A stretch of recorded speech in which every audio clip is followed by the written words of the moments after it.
Tengo 7:14. Esperemos un minutito más, que es el tiempo reglamentario, para que se unan a la clase.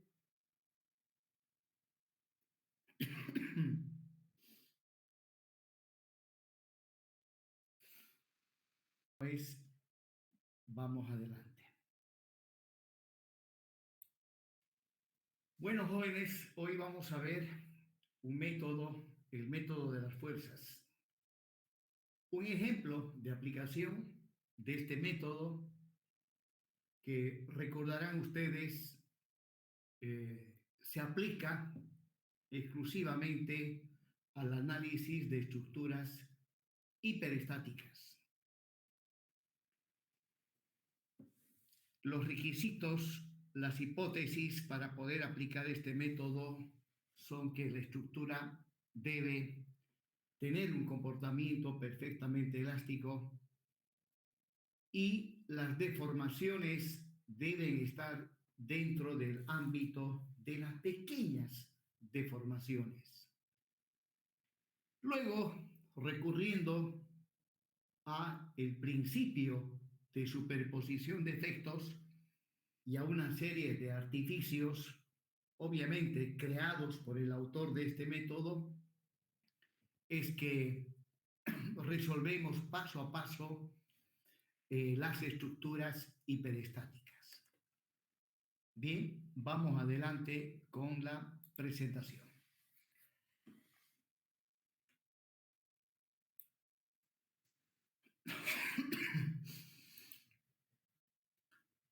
El método de las fuerzas, también llamado método de las flexibilidades, vuelvo a reiterar, se aplica al análisis de estructuras hiperestáticas. Y la estructura que vamos a analizar hoy es el de un pórtico plano. Este pórtico plano que estoy mostrando en pantalla, tiene dos apoyos. En su extremo izquierdo hay un apoyo empotrado y en la parte inferior un apoyo articulado fijo. Pues bien, completemos toda la información inherente a este pórtico plano. Comenzamos indicando las cargas. En este caso, las vigas de este pórtico han de estar sometidas a una carga uniformemente distribuida, Q sub K. Recuerden que la letra o el subíndice K significa que es una carga característica, también llamada carga de servicio. Más una carga puntual en el extremo libre de una de las barras que está embolado. Esta carga puntual lo voy a identificar con P sub K. Es una carga puntual. Luego identificamos los nudos. En el empotramiento está el nudo 1. En el nudo 2, al nudo 2, por ejemplo, podemos ver que convergen todas las barras. Son 3 barras que forman a este pórtico. Las 3 convergen hacia el nudo 2. El nudo 3 es donde está el apoyo articulado fijo. Y finalmente el nudo 4, el nudo donde se encuentra aplicado la carga puntual. También tenemos que identificar las barras. Bueno, ahí está la barra 1, la barra 2 y la barra 3. Luego debo indicar las luces de cada una de estas barras o las longitudes, pero antes de ello indico que la sección transversal de la barra 1 es 20 por 60, de la barra 2 también 20 por 60, la barra 3 20 por 60. Luego, las luces, la barra 1 tiene una luz de 8 metros, la barra 3 una luz de 3 metros y la barra 2 una luz de 5 metros. Bueno, prácticamente tenemos ya definido el pórtico plano, sus cargas, sus dimensiones geométricas, sus longitudes. Sin embargo, aún faltan algunos datos adicionales. Bueno, esta es la estructura que vamos a analizar y lo identifico con la letra mayúscula E. Bien, en cuanto a las magnitudes de las cargas, cargas características o cargas de servicio, para la carga uniformemente distribuida, adopto una magnitud de 50 kilonewtons metro. Para la carga puntual, una magnitud de 15 kilonewtons. Luego, para este análisis voy a necesitar el módulo de elasticidad del material.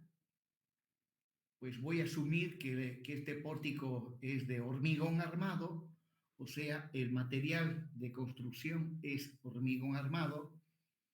Pues según la norma americana ACI, necesito conocer previamente la resistencia del hormigón a compresión simple, Fc'. Voy a asumir que la resistencia es de 25 megapascales. Por lo tanto, conocido la resistencia del hormigón, aplicando esta fórmula, que es la fórmula de la ACI, y reemplazando dentro de la raíz el valor de 25, haciendo operaciones obtengo que el módulo de elasticidad es de 23.500 megapascales. Bueno, nosotros no vamos a trabajar en megapascales, vamos a trabajar en kilonewtons. Por lo tanto, este último dato necesito convertirlo a kilonewtons. Pues bien, simplemente lo que debo hacer es multiplicar este valor por 1000. Multiplicándolo por 1000, ahí está el módulo de elasticidad en kilonewton por metro cuadrado. Bien, ahora sí, ya he completado toda la información necesaria para el análisis de este pórtico. Vamos inmediatamente a aplicar el método de las flexibilidades o método de las fuerzas.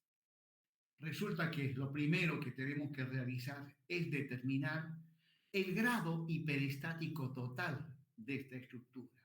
O sea, en otras palabras, tenemos que determinar el número de incógnitas hiperestáticas correspondientes a este pórtico. Bueno, voy a empezar calculando el grado hiperestático externo, ¿no? Para ello, necesito conocer el número de reacciones en los apoyos. Pues son 5, ya que en un apoyo empotrado, en el nudo 1 tengo un apoyo empotrado, ahí voy a tener 3 reacciones. En un nudo 3 tengo un apoyo articulado fijo, ahí voy a tener 2 reacciones, sumado pues me da 5. Como este pórtico no presenta articulaciones, bueno, pasamos inmediatamente a calcular el número de ecuaciones de la estática. Para pórticos planos son 3 las ecuaciones fundamentales de la estática.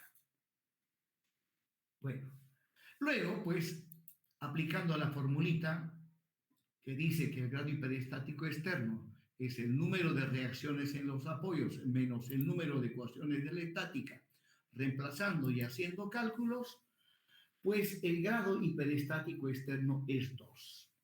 Significa esto que de las 5 reacciones que aparecen en los apoyos, a dos de ellas las tengo que considerar como incógnitas hiperestáticas, ¿no? Dos incógnitas hiperestáticas que las tengo que identificar con X1 y X2. X1 y X2. Pues bien, entonces de las 5 reacciones, que obviamente no los estoy mostrando aún todavía, a 2 de ellas tengo que elegir como las incógnitas hiperestáticas externas. En este caso, estoy eligiendo a el momento flector en el empotramiento. Va a ser mi incógnita X1. Y voy a elegir también como segunda incógnita hiperestática a la reacción horizontal en el nudo 3. Ahí aparece una reacción horizontal. A ella la estoy eligiendo como mi incógnita hiperestática X2. Pues bien, el que está resolviendo es el que decide qué reacciones van a hacer las incógnitas hiperestáticas, ¿no? Y bueno, más adelante vamos a obtener una estructura llamada la estructura isostática equivalente. En este método hay que tener mucho cuidado en elegir las incógnitas hiperestáticas, ya que cuando no se las elige de manera correcta, resulta que la estructura isostática equivalente ya llega a ser una estructura hipostática o una estructura geométricamente inestable. Bueno, continuemos. Ahora debo determinar el grado hiperestático interno. Pues aquí el grado hiperestático interno es cero, ya que la estructura, su geometría muestra que está totalmente abierta. No hay nada que esté cerrado. En tal sentido, el grado hiperestático interno es cero en este caso. Por lo tanto, el grado hiperestático total, que es la suma del externo más el interno, pues es 2. Entonces, definitivamente, para el análisis de este pórtico vamos a tener tan solamente 2 incógnitas hiperestáticas.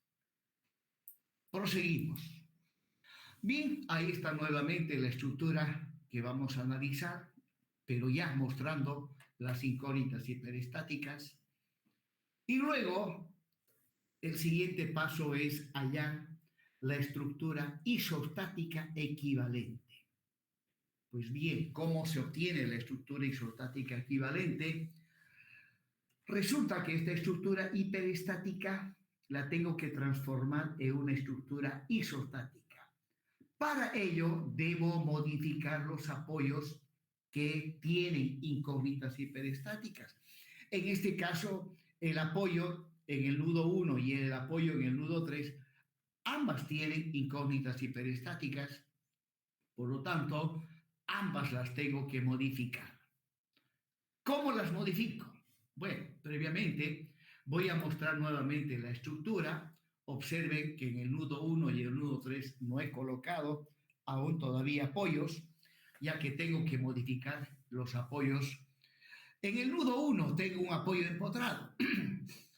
Pues bien, como mi incógnita es un momento, pues este apoyo lo tengo que reemplazar por otro apoyo que permita desplazamiento angular, ya que el momento está asociado al desplazamiento angular.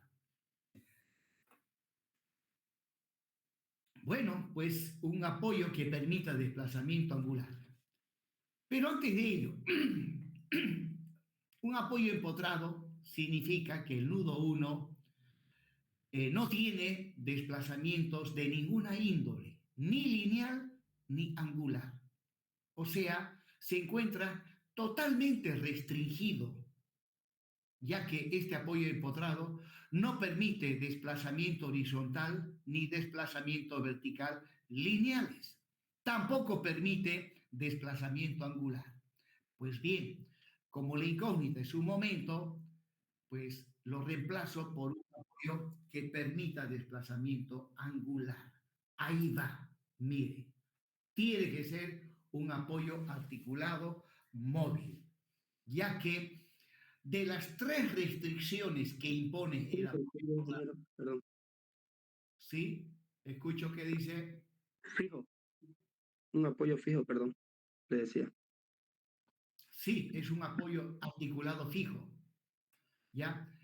Eh, de las 3 restricciones que impone el apoyo empotrado, ¿no? Desplazamiento horizontal, no. Desplazamiento vertical, no. Desplazamiento angular, no. Pues de las 3 restricciones que impone el apoyo empotrado, debo retirar la restricción al desplazamiento angular. Como resultado, voy a tener un apoyo articulado fijo. Entonces, estoy liberando la restricción al desplazamiento angular solamente. Las otras restricciones se tienen que mantener, o sea, no tiene que haber desplazamiento horizontal ni desplazamiento vertical. Bueno, y ahora vamos al nudo 3. Tengo un apoyo articulado fijo. Este apoyo me bloquea o me restringe el desplazamiento horizontal y el desplazamiento vertical. Bien, mi incógnita X sub 2 es una fuerza horizontal. En tal sentido, este apoyo lo tengo que reemplazar por otro apoyo que permita desplazamiento en la dirección de la incógnita X sub 2.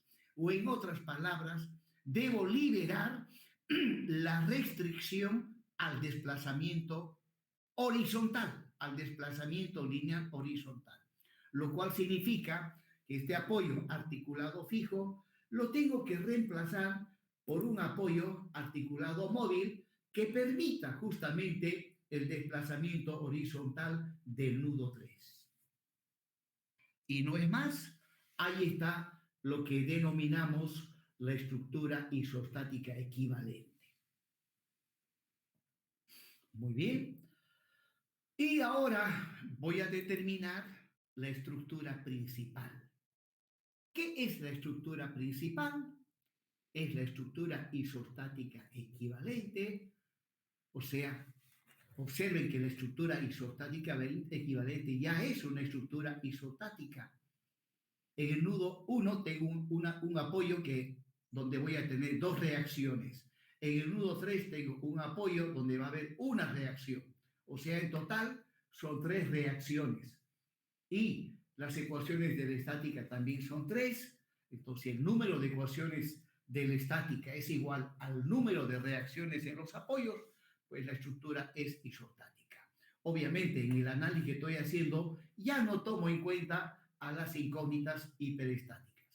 Bueno, la estructura principal es la estructura isostática equivalente sin las cargas.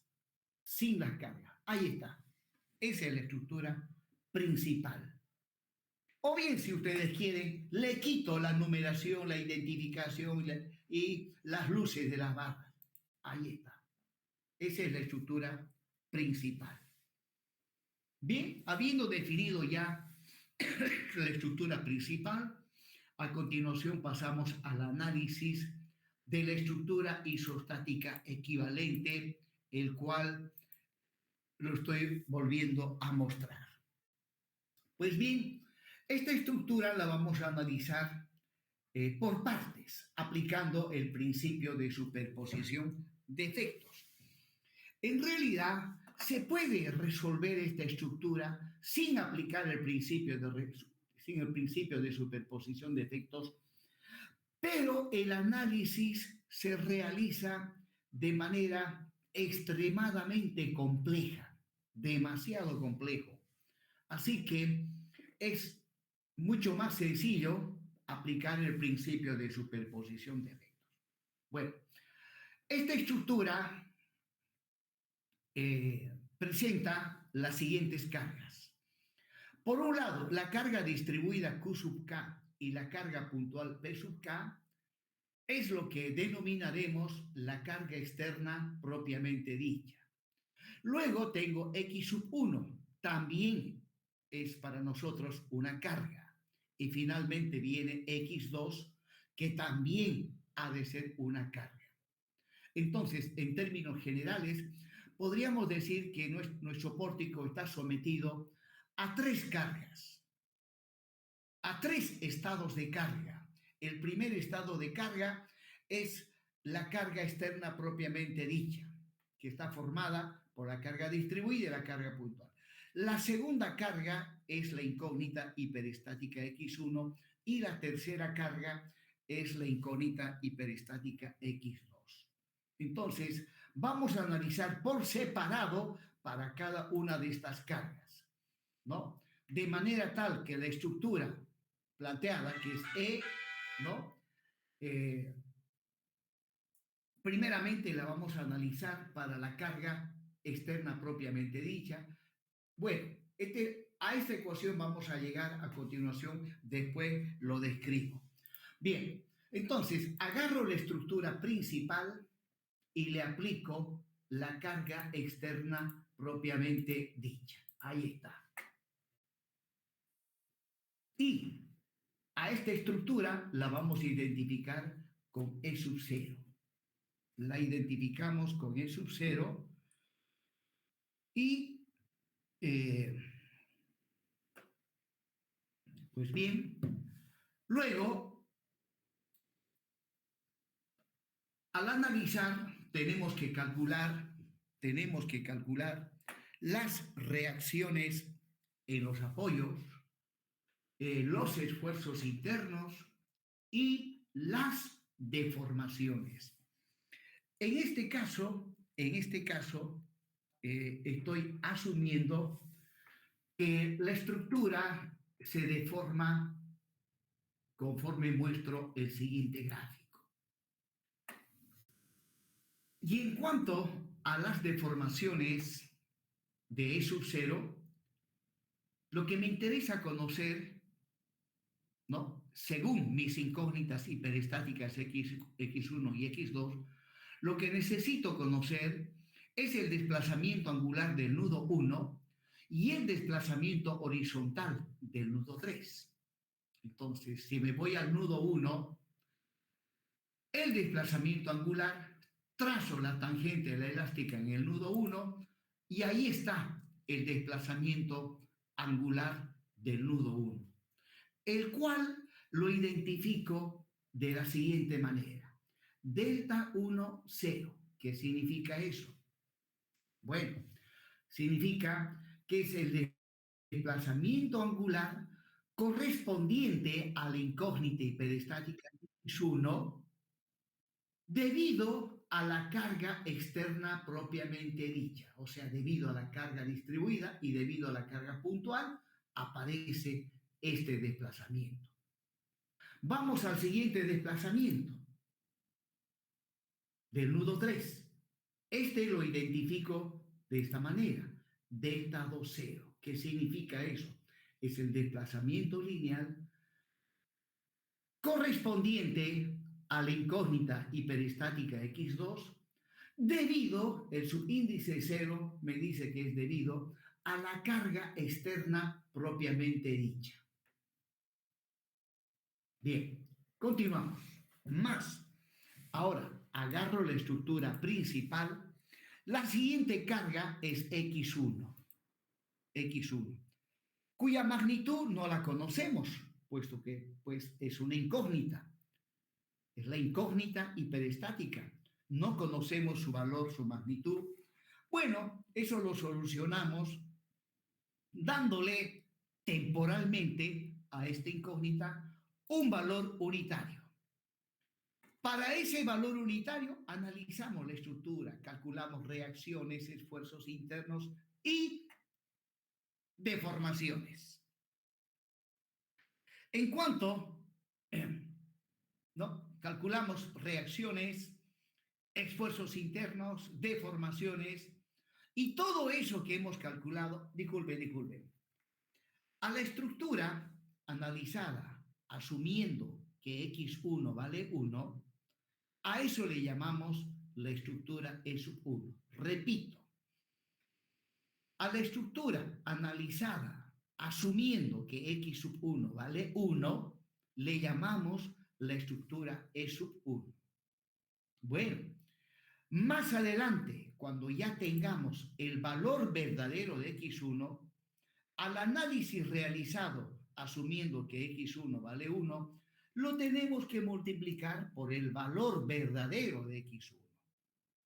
Bueno, al analizar E sub 1, o sea, al analizar la estructura, asumiendo que x sub 1 vale 1, ya lo dije, hay que calcular reacciones, esfuerzos internos y las deformaciones, ¿no? En este caso, bajo esta carga, x1, asumo de que la estructura se va a deformar de esta manera. Por lo tanto, en cuanto al cálculo de las deformaciones, nuevamente lo que me interesa calcular es el desplazamiento angular en el nudo 1 y el desplazamiento lineal horizontal en el nudo 3. Pues bien, en el nudo 1, trazando la tangente a la elástica, ¿no? Ahí está el desplazamiento angular debido a x sub 1 igual a 1. A ese desplazamiento lo voy a identificar de esta manera, delta 1, 1. ¿Qué significa eso? Significa el desplazamiento correspondiente a x1, ¿no? ¿Debido a quién? ¿Cuál es la carga? La carga x es x1. Vamos ahora al siguiente desplazamiento. En el nudo 3, repito, lo que me interesa conocer es el desplazamiento lineal horizontal del nudo 3. Ahí está. Y lo identifico como delta 2,1. ¿Qué significa esto? Es el desplazamiento correspondiente a la incógnita hiperestática x2 debido a x1. El causante para que aparezca este desplazamiento es x1. Esta es la carga. Bien, prosiguiendo, ahora analizamos para la carga x2. Pues bien, ahí está la estructura principal y le aplico la carga x2. Y nuevamente, no conocemos la magnitud de x2. Esto lo solucionamos temporalmente dándole a x2 un valor unitario. Para este valor unitario hay que calcular reacciones, esfuerzos internos, las deformaciones, ¿no?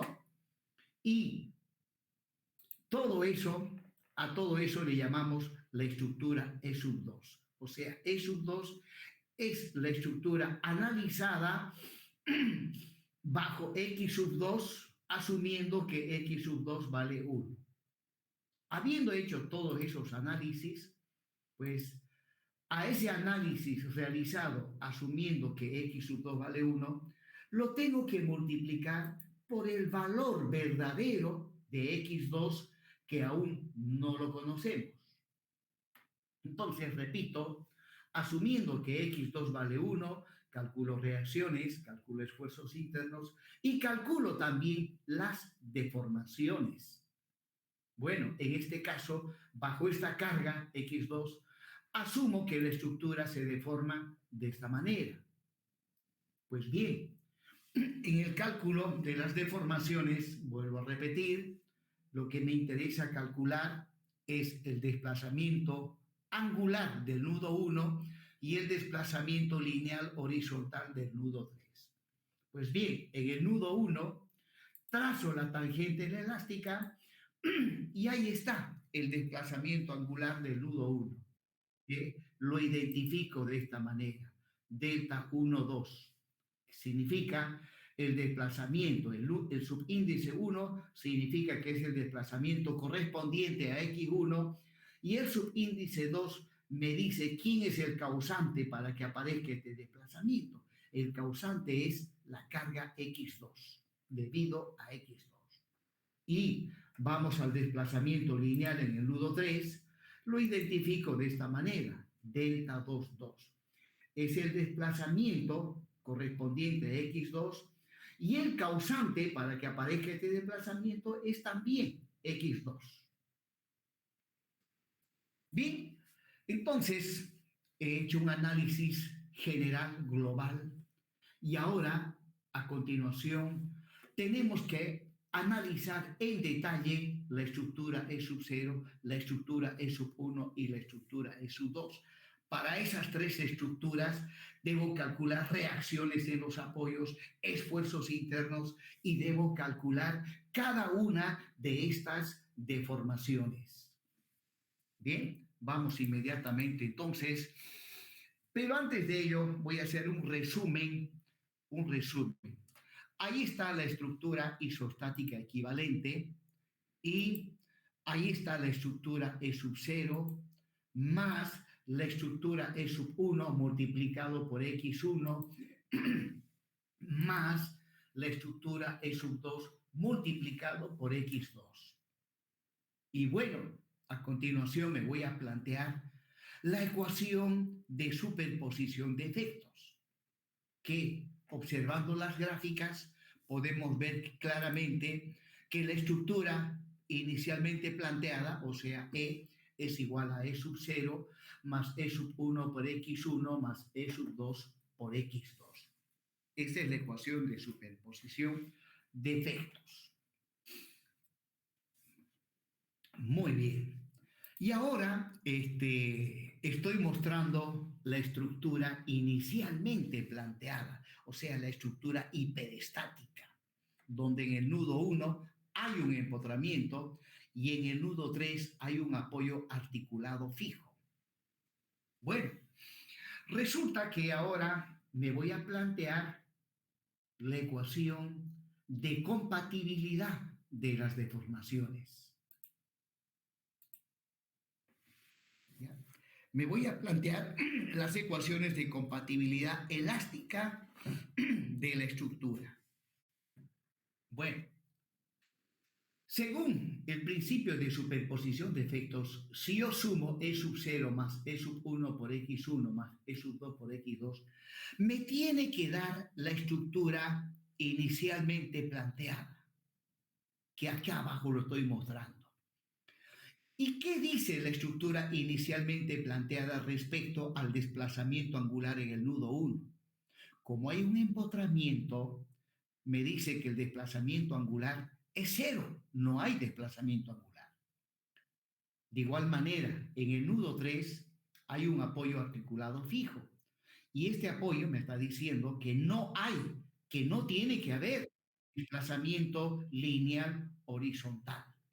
Entonces, refiriéndome específicamente a los desplazamientos, ya, la suma de E sub 0 más E sub 1 por X1 más E sub 2 por X2 me tiene que dar, reproducir lo que dice la estructura inicialmente planteada. Pues bien, hablemos del desplazamiento angular del nudo 1. En E sub 0 es delta 1, 0. En E sub 1 es delta 1, 1. En E sub 2 es delta 1, 2. Pues bien, E sub 1, 0 disculpen, delta 1, 0, delta 1, 0, más delta 1, 1, y eso lo tengo que multiplicar por X1, más delta 1, 2 multiplicado por X2, me tiene que dar 0. ¿Por qué 0? Porque la estructura inicialmente planteada muestra que en el nudo 1 hay un empotramiento y por lo tanto tiene que ser 0 la suma de todos los desplazamientos angulares. ¿Ya? O en otras palabras, la componente en Z del desplazamiento angular del nudo 1 tiene que ser igual a 0. Delta 1, 0, más delta 1, 1 por X1, más delta 1 por X2, me tiene que dar 0. Y ahora, vamos al nudo 3. Ahí está el desplazamiento. En E sub 0, el desplazamiento lineal delta 2, 0. En E sub 1, el desplazamiento lineal delta 2, 1. Y en E sub 2, el desplazamiento lineal delta 2, 2. Pues bien, delta 2, 0 más delta 2, 1 por X1 más delta 2, 2 por X2 tiene que dar 0. O en otras palabras, la componente en X del desplazamiento lineal del nudo 3 tiene que dar 0. Pues bien, de esa manera llego a obtener estas dos ecuaciones que se denominan ecuaciones de compatibilidad elástica de la estructura. Proseguimos. Ahora sí, tenemos que analizar ya en detalle las estructuras E sub 0, E sub 1 y E sub 2. Vamos a la estructura E sub 0. En la estructura E sub 0, ahí está la estructura E sub 0, hay que analizarla. Bien, empecemos calculando las reacciones en los apoyos, pero antes, previamente, ¿ya? Recordemos las reacciones en este caso. En el nudo 1 voy a tener el horizontal en el nudo 1, el vertical en el nudo 1 y el vertical en el nudo 3. Y las cargas, QSUK tiene una magnitud de 50 kilonewton metro y la carga puntual 15 kilonewton metro. Pues bien, calculemos las reacciones. En este caso hay que aplicar las ecuaciones de la estática. En este caso yo estoy aplicando las siguientes ecuaciones de la estática. Sumatoria de momentos con respecto al nudo 1. Al plantearme esta ecuación de equilibrio, no intervienen H sub 1 ni B sub 1 por cuanto la línea de acción de estas dos pasa por el nudo 1. Entonces intervienen todas las cargas más la reacción B sub 3. Entonces, tomando sumatoria de momentos con respecto al nudo 1, llego a esta expresión. B sub positivo en sentido antihorario. B sub 3 por su brazo de palanca, que es 8. La carga puntual vale 15 y su brazo de palanca es 11. La carga distribuida vale 50. Multiplicado por 11 me da su resultante y esa resultante con respecto al nudo 1 tiene un brazo de palanca de la mitad de 11, que es 5,5. Y listo.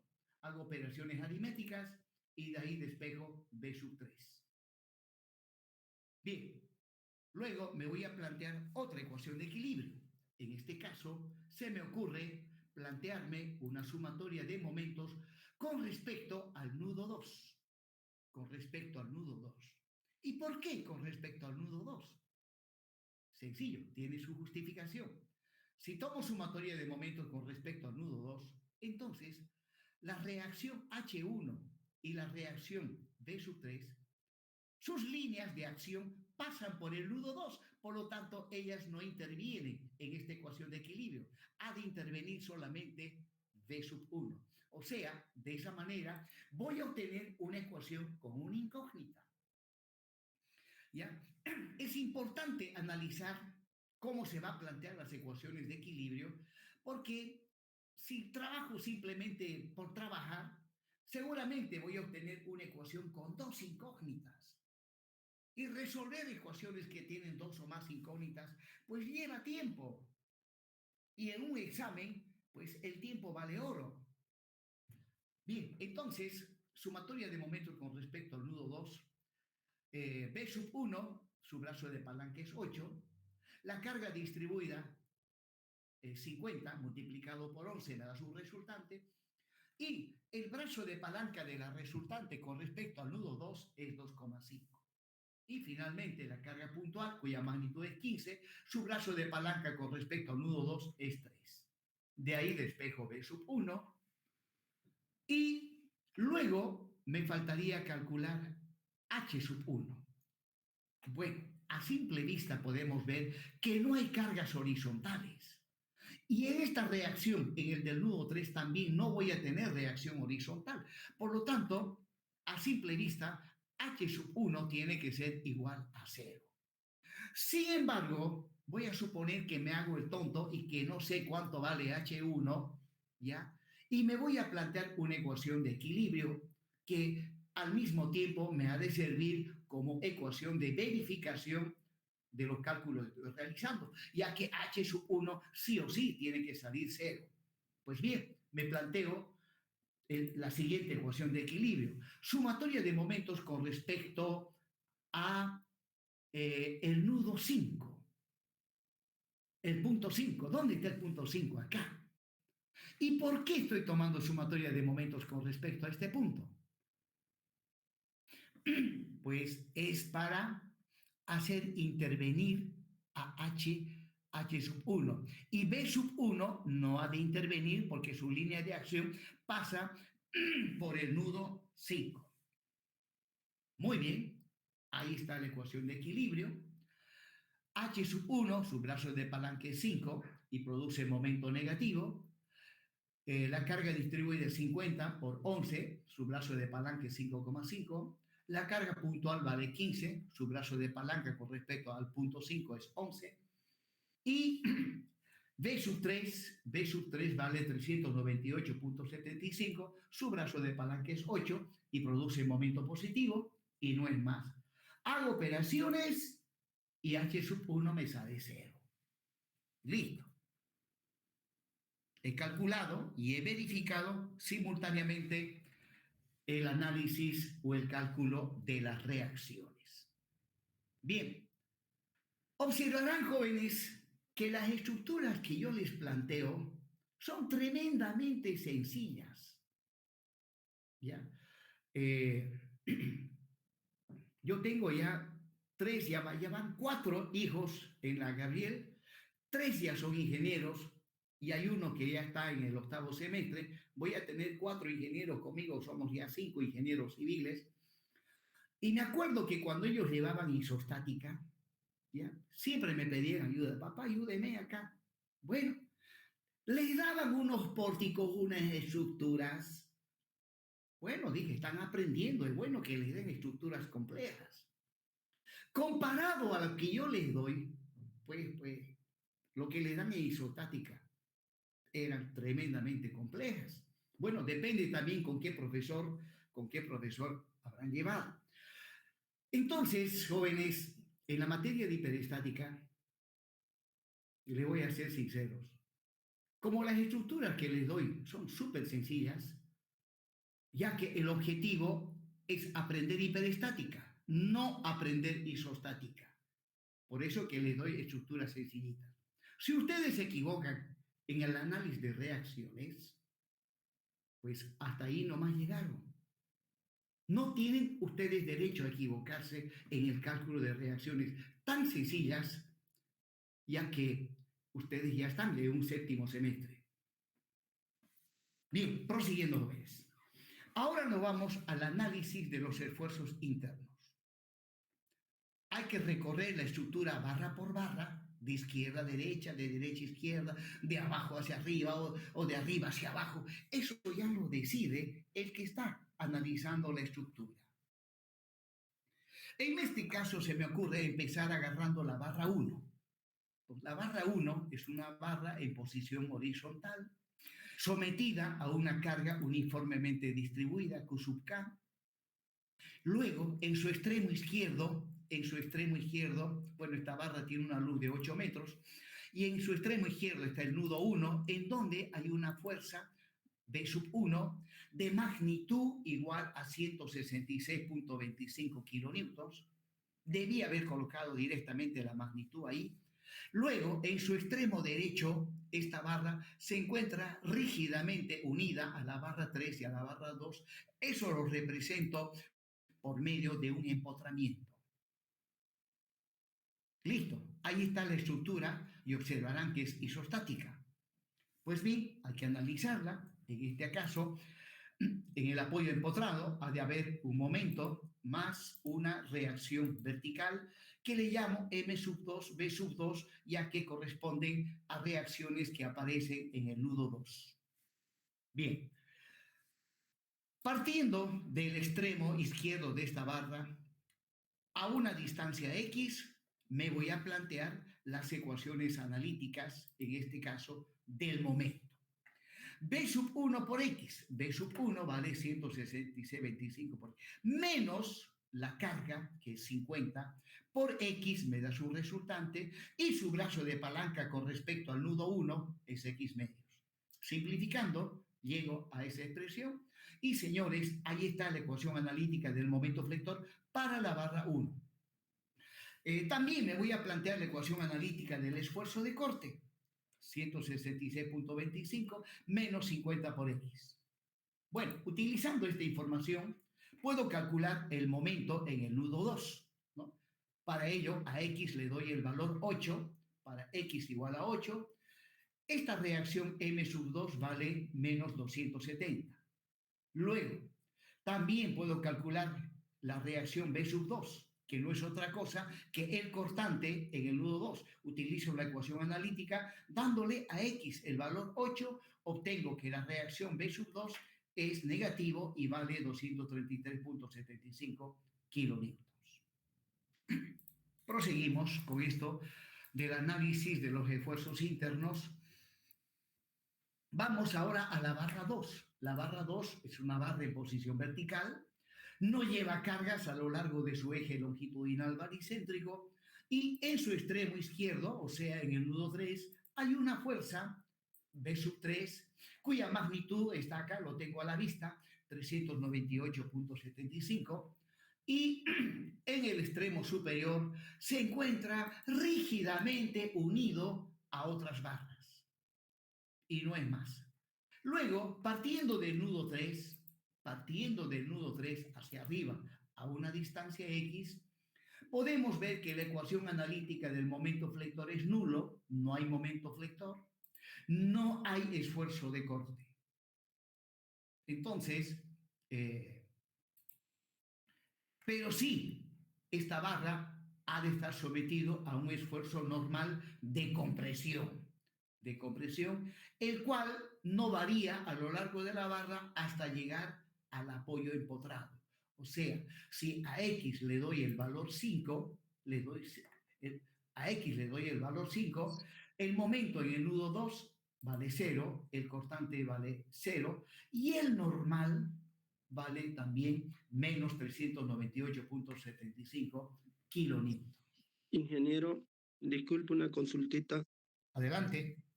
Cuando hacíamos los trabajos virtuales en un pórtico plano, no tomábamos en cuenta lo que era el cortante y las normales, ¿no? Debido a que sus desplazamientos son pequeños. En este análisis sí tenemos que tomar todos los esfuerzos. No, no, no. Ya tienen que aplicar lo que vimos allá. Ah, ya, solamente es para explicarlo todo como debe de ser, ¿no? Claro, claro, para Ya, eso. muy bien, gracias. Muy bien. Continuemos, jóvenes. Ahora vamos a la barra 3. La barra 3 es una barra en posición horizontal. En el nudo 2 está empotrado, rígidamente unido a otras barras. Y la carga, hay una carga distribuida Q sub K más una carga puntual en el nudo 4 P sub K. Pues bien, esa barra tiene una longitud de 3 metros y en el empotramiento voy a tener un momento y una reacción vertical, que le llamo también M2B sub 2, y partiendo del extremo derecho y hacia la izquierda a una distancia X, ahí está la ecuación analítica del momento, la carga puntual es 15 por X, produce momento negativo, y la carga distribuida también, 50 por X medios, me da 25X al cuadrado. La ecuación analítica del cortante, en este caso el cortante es positivo, 15 más 50 por X, y el normal es nulo. En este caso no hay esfuerzo normal. Ahora, si quiero conocer el valor de M sub 2, B sub 2, en estas ecuaciones a X le tengo que dar el valor 3. Entonces, para X igual a 3, el momento M2 vale menos 270. El cortante vale 165. Acá está X, tiene que decir 3. Y el normal vale 0. También aquí tiene que venir 3 y 3.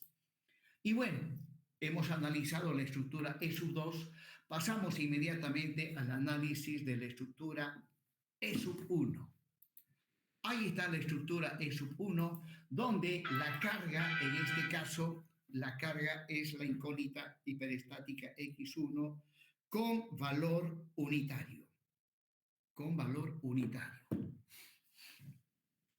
Bien, entonces, nuevamente, hay que calcular reacciones en los apoyos, calcular los esfuerzos internos en las barras.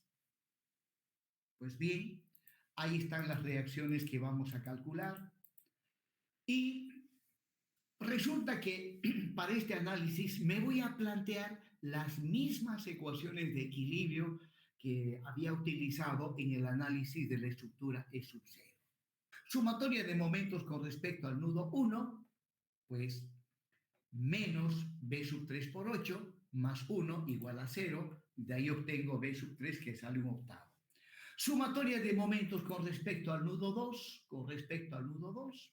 entonces en ese caso B sub 3 no interviene, interviene B sub 1 y el momento que vale 1, el brazo de palanca de B sub 1 es 8 y de ahí B sub 1 un octavo. Y luego me planteo sumatoria de momentos con respecto a, bueno, sumatoria de fuerzas en Y, en este caso, B sub 1 menos B sub 3 me tiene que dar 0 y evidentemente da 0. Vamos inmediatamente ahora a el análisis de los esfuerzos internos. Empezando por la barra 1, es una barra en posición horizontal de 8 metros de longitud. En su extremo izquierdo, en el nudo 1, hay un momento que es x1 de valor unitario y b sub 1, cuya magnitud sabemos que es un octavo. Y en el extremo derecho está el nudo 2, rígidamente unido a las otras barras y luego no lleva más cargas. Por lo tanto, partiendo del nudo 1, antes que nada, las reacciones en el apoyo empotrado. Ahora, partiendo del nudo 1 hacia la derecha a una distancia x, ahí está la ecuación analítica del momento. B sub 1 vale un octavo por x, menos el momento, que es 1. Luego, ahí está la ecuación analítica del esfuerzo de corte, ¿no? Es constante a lo largo de toda la barra, y el normal es nulo. Bien, ahora, dándole a x, que es la variable, el valor de 8, obtengo el momento en el nudo 2. Me sale 0. El cortante en el nudo 2 vale un octavo y es positivo. Y el normal es nulo. Pero a mí lo que me interesa principalmente de todos estos análisis es la ecuación analítica del momento flector. Lo demás ya lo he hecho por simplemente querer hacer un análisis completo, ya que como dijo su compañero, pues en el cálculo de las deformaciones no se toma en cuenta los cortantes ni los normales, solamente los momentos flectores. Bien, vamos a la barra 2, que está en posición vertical. Esta barra es de 5 metros de luz. En su extremo inferior está el nudo 3, en donde hay una fuerza B sub 3 de magnitud igual a un octavo. Y el extremo superior se encuentra rígidamente unido a otras barras. Pues bien, partiendo del nudo 3 hacia arriba a una distancia x, el momento es nulo, el cortante es nulo y el normal es una fuerza normal de tracción, un octavo, y luego dándole a x el valor 5, en el nudo 2 el momento es nulo, el cortante es nulo y el normal vale un octavo. O sea, el normal, que es de tracción, va del nudo 3 hasta el nudo 2 sin variar de magnitud. Prosiguiendo con la estructura E sub 2, ahí están las reacciones, la carga, las reacciones que estamos calculando. Y bueno, esta es la estructura E sub 2, que también la tenemos que analizar. En el nudo 1 aparecen dos reacciones y en el nudo 3 una sola reacción. La carga en la estructura E sub 2 es la incógnita hiperestática X2 con valor unitario. Bien, calculemos las reacciones. Nuevamente me planteo la ecuación de equilibrio, sumatoria de momentos con respecto al nudo 1. Acá no intervienen H sub 1 ni B sub 1, ya que las líneas de acción de estas fuerzas pasan por el nudo 1. Bien, entonces interviene solamente B sub 3, su brazo de palanca es 8, negativo, y la incógnita X sub 2, cuya magnitud es 1, su brazo de palanca es 5, y de ahí obtengo B sub 3, me sale 5 octavos.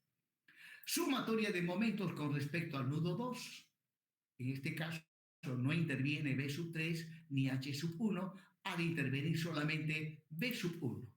B sub 1, por su brazo de palanca que es 8, produce momento negativo, y la carga X2 que vale 1, por su brazo de palanca que es 5, de ahí obtengo el valor de B sub 1, que también me sale 5 octavos.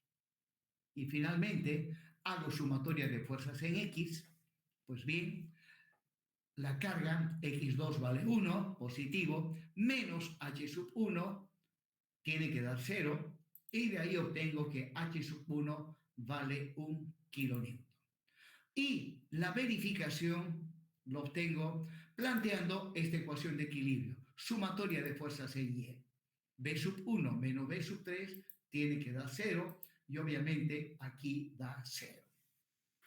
Bien, habiendo calculado las reacciones en los apoyos, vamos al análisis de los esfuerzos internos. Agarramos la barra 1, bien, ¿qué tenemos para esta barra 1? Tiene una longitud de 8 metros. En su extremo izquierdo, o sea, en el nudo 1, hay dos fuerzas. H sub 1, cuya magnitud vale 1, y B sub 1, cuya magnitud es 5 octavos. 5 octavos. Y luego, en su extremo derecho, o sea, en el nudo 2, la barra 1 se encuentra rígidamente unida a otras barras, donde en el empotramiento van a aparecer dos reacciones, una horizontal, un momento, y una reacción vertical. Aparecen tres reacciones en este caso. Bien, ahora, partiendo del nudo 1 hacia la derecha, a una distancia X, me planteo las ecuaciones analíticas del momento. B sub 1 vale 5 octavos por X y no es más. Del cortante es 5 octavos y es constante el cortante. Del normal, en este caso el normal es de tracción, es igual a 1. Luego, dando a la variable X el valor 8, ¿no? Voy a obtener las reacciones en el nudo 2. El momento M sub 2 vale 5, el cortante vale 5 octavos y el normal vale 1, o sea, H sub 2 vale 1. Vamos a la barra número 2. La barra número 2 en posición vertical, en su extremo izquierdo hay dos fuerzas.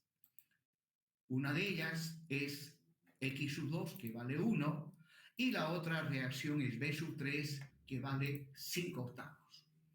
En el extremo superior, en el nudo 2, esta barra está rígidamente unida a otras barras, en tal sentido coloco un empotramiento. Luego, partiendo del nudo 3 hacia arriba, a una distancia X, ahí va la ecuación analítica del momento. 1 por X es X y el momento es negativo. De repente alguien me dice, ¿por qué es negativo? ¿Por qué tomo negativo?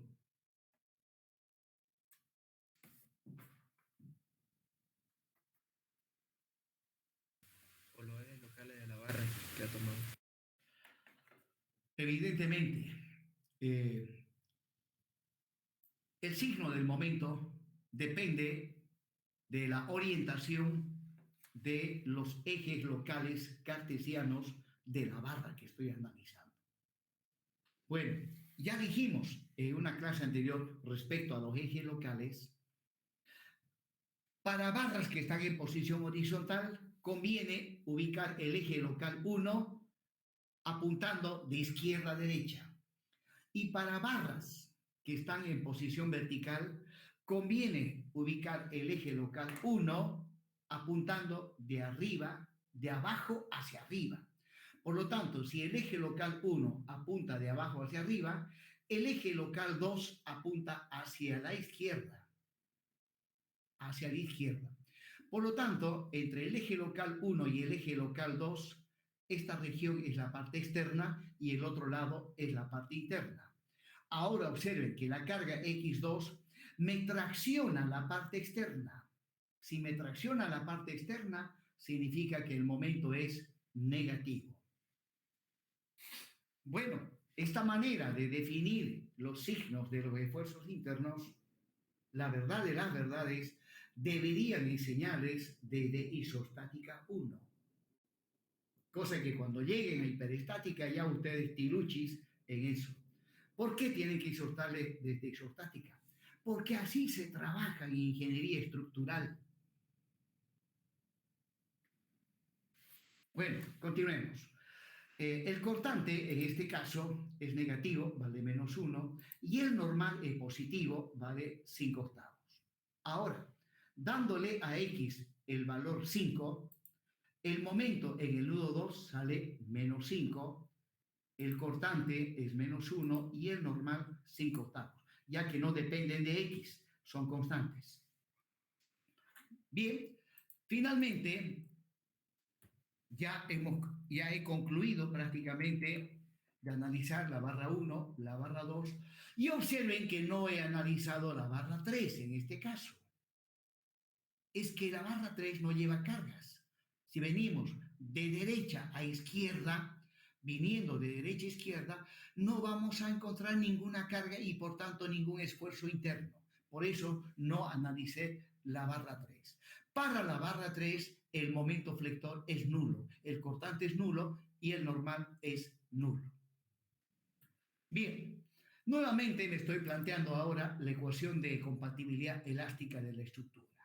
Tenemos que calcular ahora cada una de estas deformaciones, ¿no? Cada uno de esos desplazamientos, aplicando el método de los trabajos virtuales. Pues bien, para ello necesito la tabla que siempre hemos estado utilizando cuando vimos el método de los trabajos virtuales, ¿no? Una tabla donde en la primera columna identifico las barras de la estructura, en este caso son 3 barras. En la segunda columna coloco las ecuaciones analíticas correspondientes a la estructura E sub 0. En la tercera columna, las ecuaciones analíticas del momento flector correspondientes a la estructura E sub 1. En la cuarta columna, las ecuaciones analíticas de los momentos flectores correspondientes a la estructura E sub 2. Y finalmente, en la última columna, los límites de variación de la variable x, ¿no? En la barra 1 varía de 0 a 8, en la barra 2 de 0 a 5 y en la barra 3 de 0 a 3.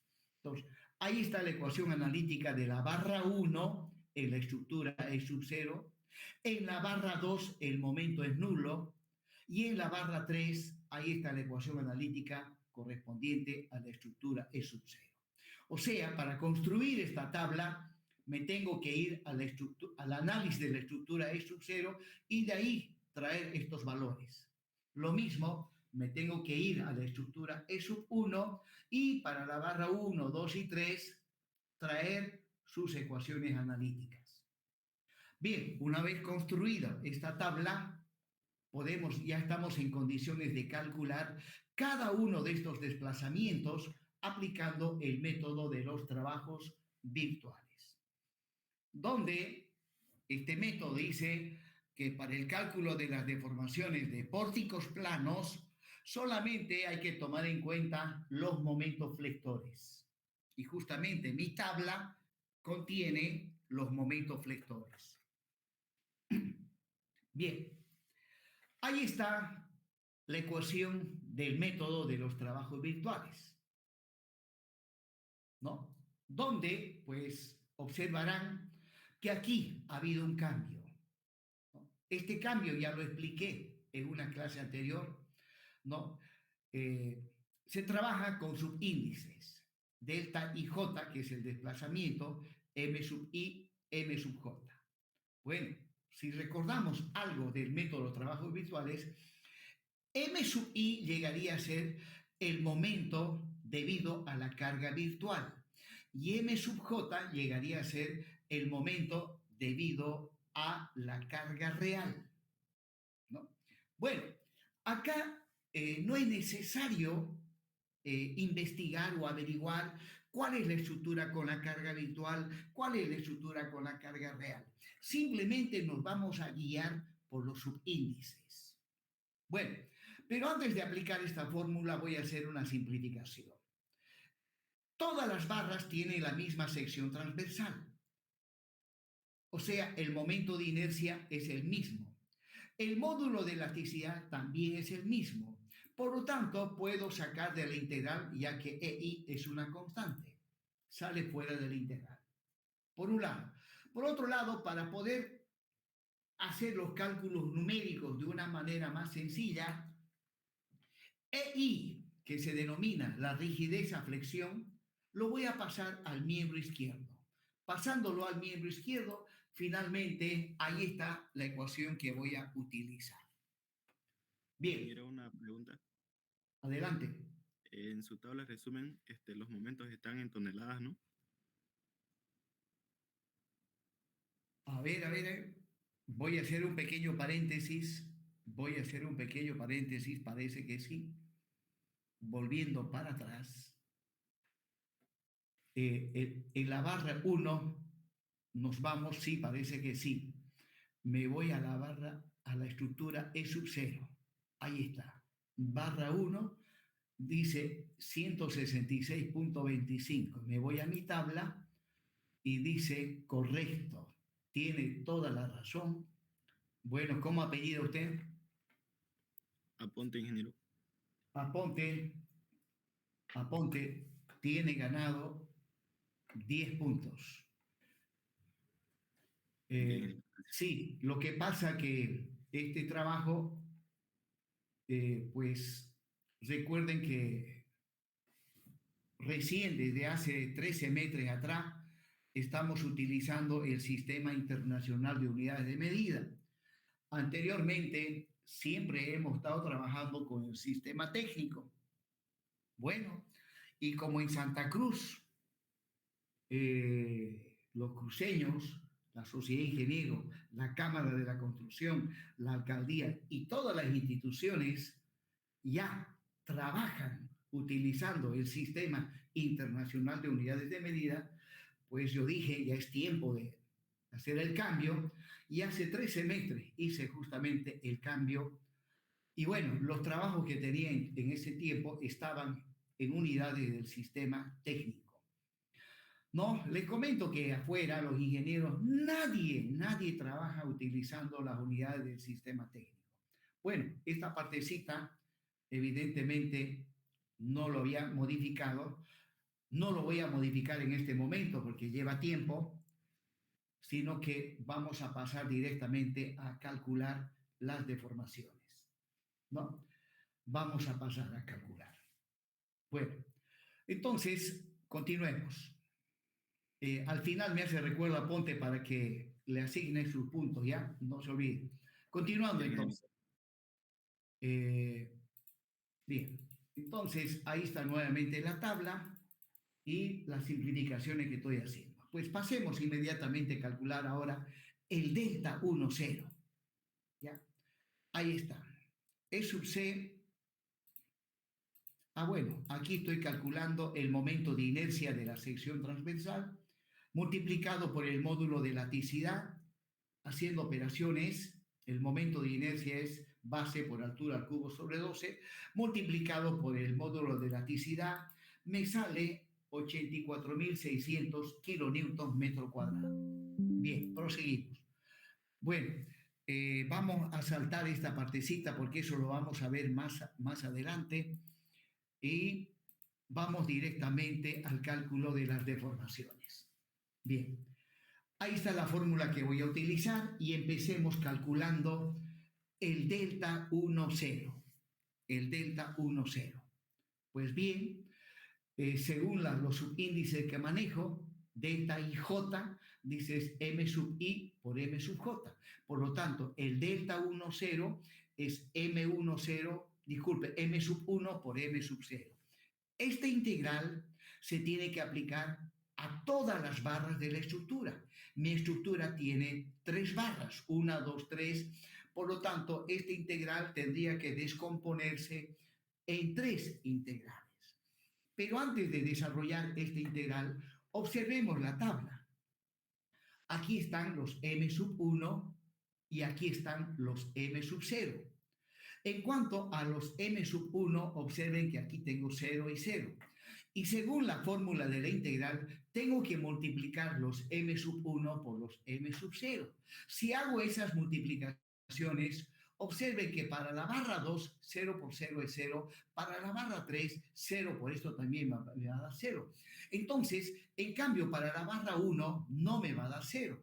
Por lo tanto, ¿para qué voy a desarrollar 3 integrales si veo que 2 de las integrales me va a dar 0? Me quedo con la integral que no me va a dar 0, o sea, con el que le corresponde a la barra 1. Y justamente eso es lo que hago. La integral la aplico a la barra 1, es la integral donde x va de 0 a 8, donde m1 es un octavo de x menos 1, y M2 es 166,25x menos 2x cuadrado. Bien, esta integral lo tienen que resolver utilizando su maquinita de calcular y resolviendo me da que EI delta 1, 0 es menos 21,20 dividido entre 3, resolviendo esta integral. Vamos ahora a calcular el delta EI delta 2, 0. El integral voy a tener M2 por M0 y nuevamente me voy a la tabla. Tengo que multiplicar los M sub 2 por los M sub 0, los M sub 2 por los M sub 0. Bueno, para la barra 1 multiplico, para la barra 2 observen va a salir 0, 0 por menos X es 0 y 15X menos 25X por 0 también da 0, lo cual significa que solamente me queda para la barra 1, cuya integral tiene que ir de 0 a x, donde m sub 2 es 5 octavos de x y m sub 0, 166,25x menos 25x cuadrado. Bien, esto lo resuelvo aplicando mi máquina de calcular y llego al siguiente valor, 5.200 sobre 3. Proseguimos. Ahí está nuevamente la tabla y ahora continuando con el cálculo de los coeficientes de flexibilidad de la estructura. Recuerden que llamamos coeficientes de flexibilidad de la estructura a las deformaciones debido a cargas de valor unitario. Eso lo había explicado en una clase anterior. Bien, entonces calculemos las deformaciones debido a cuando x vale 1. O sea, voy a calcular el delta 1, 1. Delta 1, 1 significa que tengo que multiplicar M1 por M1. Me voy, aquí están los momentos M1. Y podemos ver que para la barra 2 es 0, para la barra 3 también es 0, y me queda solamente para la barra 1. Por lo tanto, esta integral es solamente para la barra 1, de 0 a 8, M1 vale 1 octavo de x menos 1, por M1 o otra vez 1 octavo de x menos 1. Luego resuelvo esta integral con la máquina de calcular y voy a llegar a este valor, 8 tercios. Luego vamos a el delta 2,1, ¿no? Delta 2,1. Pues bien, la integral dice M2 por M1. Voy a la tabla, M2 por M1. También observen, para la barra 2 y la barra 3 se anulan y me queda solamente la barra 1. Entonces, EI delta 2,1 es M2, 5 octavos de X, M1, 1 octavo de X menos 1. Resuelvo esta integral y llego a menos 20 tercios. Menos 20 tercios. Proseguimos. Ahí está la tabla. Ahora calculo las deformaciones debido a X2 con valor unitario. O sea, voy a calcular el delta 1, 2. Es el desplazamiento en la dirección de la incógnita X1 debido a la carga X2. Pues bien, es M1 por M2. Aquí está.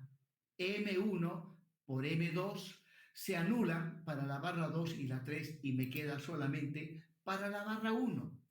M1 vale 1 octavo de X menos 1 y M2 5 octavos de X. Resolviendo esta integral llego a menos 20 tercios y finalmente calculo el delta 2, 2. M2 por M2. Bueno, me voy acá. M2 por M2 significa que para la barra 3 se hace 0. Para la barra 2 y la barra 1 no es 0. Entonces voy a tener dos integrales. Uno para la barra 1 y otro para la barra 2. Ahí va. La integral para la barra 1 la integral va de 0 a 8 y digo M2 por M2. Para la barra 1, aquí está 5 octavos de X por 5 octavos de X. Más para la barra 2, la integral va de 0 a 5 y el momento es menos X. Menos X por menos X. Y luego resuelvo estas integrales con mi máquina de calcular y llego a ese valor. 325 sobre 3. Como verán, el cálculo de las deformaciones es un trabajo enteramente mecánico. Cuando digo mecánico, es que no hay mucho que pensar. No hay mucho que pensar. Simplemente debo observar la tabla y ver cuáles se anulan o cuáles no, y según eso desarrollo estas integrales. Bien, proseguimos. Habiendo calculado las deformaciones, ¿no? Habiendo calculado delta 1, 0, delta 1, 1 y todas las deformaciones, pero ojo, antes de ello voy a hacer lo siguiente. Multiplico por EI estas dos ecuaciones. Las voy a multiplicar por EI, ya que lo que hemos calculado no es delta 1, 0, delta 1, 1, sino EI delta 1, 0, EI delta 1, 1 y así sucesivamente. Bueno, aquí voy a hacer un resumen de los resultados obtenidos. EI delta 1, 0 hemos obtenido menos 21,20 sobre 3. Delta 2, 0 hemos obtenido ese valor. Ahí están los valores calculados. Pues bien, lo que tengo que hacer es agarrar todo esto y reemplazar aquí. Reemplazar. Reemplazando, ¿ya? En la primera ecuación llego a eso. EI delta 1, 0 vale menos 21,20 sobre 3. EI delta 1, 1 es 8 tercios, multiplicado por X1. EI delta 1, 2 es menos 20 tercios, multiplicado por X2. Luego reemplazo en la segunda ecuación. EI delta 2, 0 es 5.200 sobre 3. Y EI delta 2,1 es menos 20 tercios por X1, y EI delta 2,2, 325 sobre 3, multiplicado por X2. Como podrán ver, he obtenido dos ecuaciones con dos incógnitas. Las incógnitas son las incógnitas hiperestáticas. Entonces, estas ecuaciones hay que resolverlas. Estas ecuacioncitas también las pueden resolver con la máquina de calcular. No es necesario que las resuelvan a mano. Bueno, yo lo voy a resolver a mano, observando las ecuaciones donde hay números quebrados y en el denominador está el 3. Entonces voy a hacer una simplificación. La primera lo multiplico por 3 y la segunda también lo multiplico por 3, ambos miembros desde luego, y haciendo esa simplificación llego a lo siguiente. Desaparece y ahora ya dejo de trabajar con números quebrados. Bien, entonces, resolviendo este sistema de dos ecuaciones con dos incógnitas, que los estoy volviendo a plantear acá, aplico el método de reducción, o también llamado el método de suma y resta. Para ello, multiplico la segunda ecuación por 1 sobre 2,5. Voy a multiplicar la segunda ecuación por 1 sobre 2,5. ¿Por qué lo multiplico sobre 1, 2,5? Resulta que si el 20 lo divido entre 2,5, me va a dar 8. 8. Y como voy a aplicar el método de suma y resta, al sumar este con este, se va a anular, ¿no? Miren. Entonces, multiplico esto, divido, mejor dicho, todo esto entre 2,5 y llego a eso. 5.200 dividido 2,5 me da esto. 20 dividido 2,5 me da 8. 325 dividido 2,5 me da 0 dividido 2,5 da 0. Muy bien. Ahora sumo la primera ecuación con la tercera ecuación. Sumo. Y al sumar se cancelan esos dos. Y luego, menos 21,20 más 20,80 me da menos 40. Esto con esto se hace 0. 20 menos 20 más 130 me da 110 y me queda finalmente X2. De ahí despejo X2 y me sale 0,3634 kilonewtons. Conocido el valor de X2, debo utilizar una de estas ecuaciones.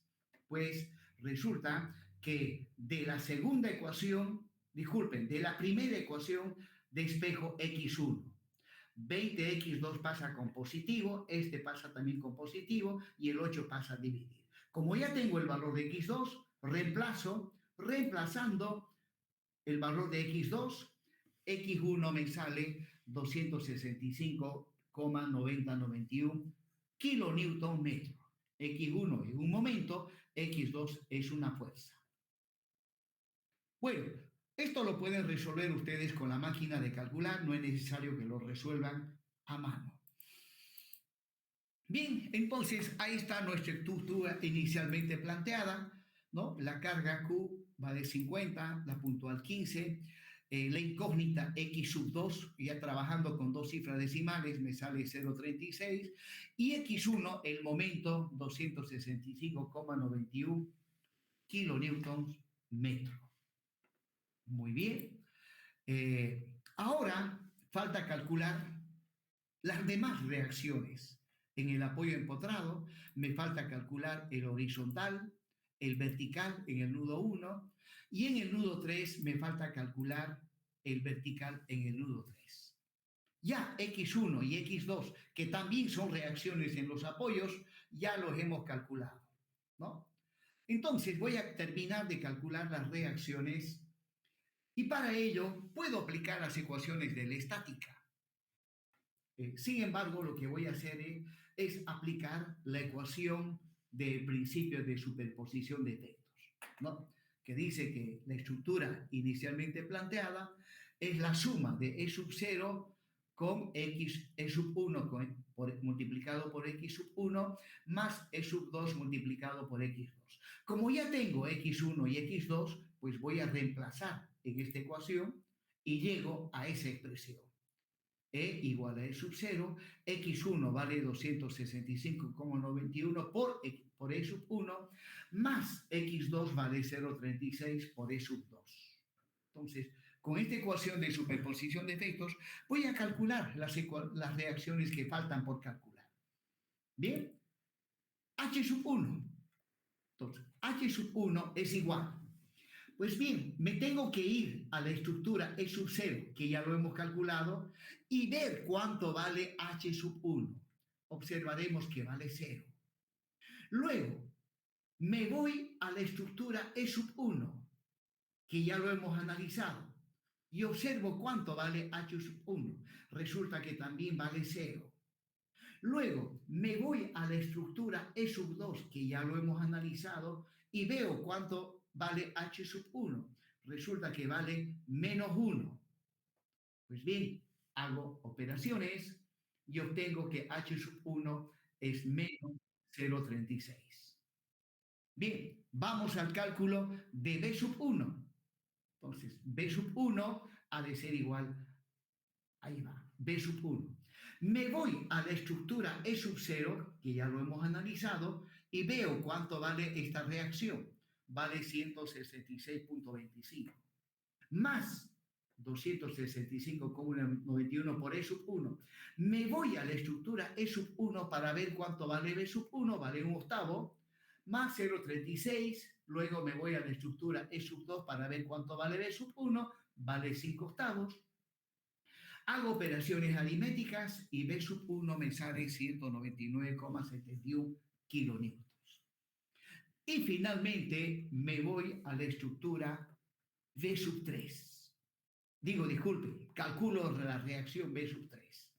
Y el procedimiento es similar. Me voy a la estructura E sub 0 para ver cuánto vale B sub 3 y vale 398,75. Más 261,91 por E sub 1. Me voy a la estructura E sub 1 para ver cuánto vale B sub 3, vale menos 1/8. Más 0,36 por E sub 2, me voy a la estructura E sub 2 para ver cuánto vale B sub 3, vale menos 5/8. Hago operaciones y de esa manera determino el valor de B sub 3. Y con esto habré calculado todas las reacciones en los apoyos.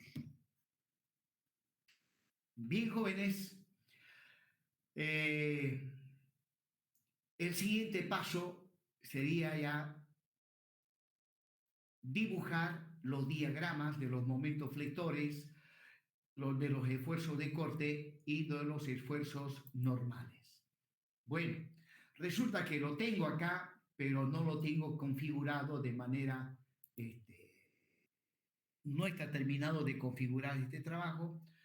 Lo voy a terminar y vamos a ver algunos aspectos bastante interesantes respecto a este método, ¿ya? Eso lo vamos a dejar para la siguiente clase. Vamos a concluir viendo el teorema de Maxwell y Betti. Y les voy a pedir que para concluir esto lo veamos también de manera virtual. Y luego ya continuamos con las clases presenciales. Bien, jóvenes, eso sería todo por hoy. Si tienen alguna pregunta, adelante.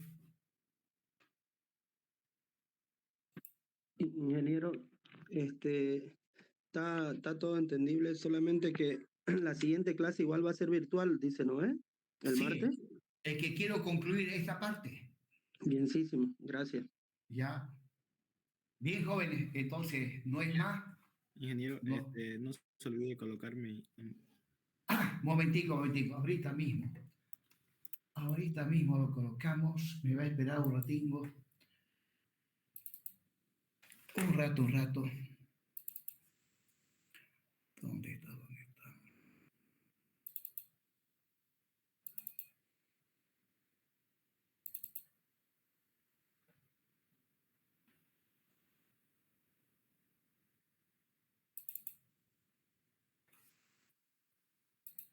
¿Cómo apellida? Aponte. Aponte. Aquí está Aponte, le ponemos 100 acá. ¿Listo? No hay más. Gracias.